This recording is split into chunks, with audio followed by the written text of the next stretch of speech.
race for U.S. Senate. ABC News is calling Texas for John Cornyn.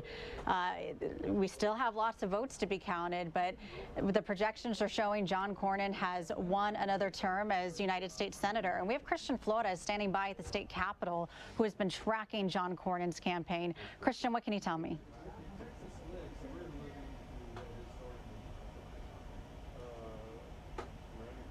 Just under 60% reporting. And this has obviously been a race that a lot of people had their eyes on. And just in general, as you might have noticed, the Texas Secretary of State website has been crashed pretty much all night. So we're relying on the AP really trackers. So a lot of eyes on all of these races, presidential race here in Texas, and of course the Senate race for Senator Cornyn gunning for his 4th term.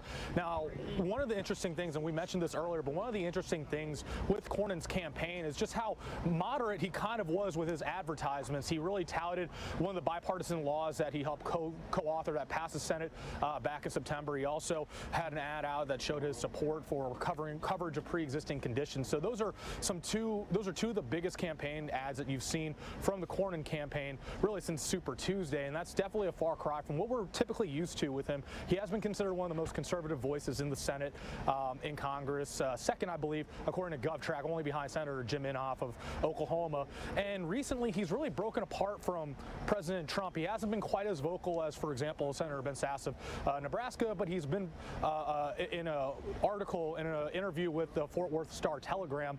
He really did mention that he split from President Trump when talking about the trade deal with China, when talking about the debt and deficit in regards to the COVID-19 stimulus, as well as using the defense fund or defense spending on funding the border wall between the U.S. and Mexico. Now, you remember Senator Cornyn is a member on the committee on the judiciary that does deal a lot with immigration. So that's a pretty big deal, the fact that Senator Cornyn is splitting apart from President Trump on one of the bigger issues that President Trump really ran on back in 2016 and continued to really talk about throughout his presidency. So these are a couple things where I talked with the Travis County GOP chairman, and he did also notice just how moderate some of the advertising for Senator Cornyn has been.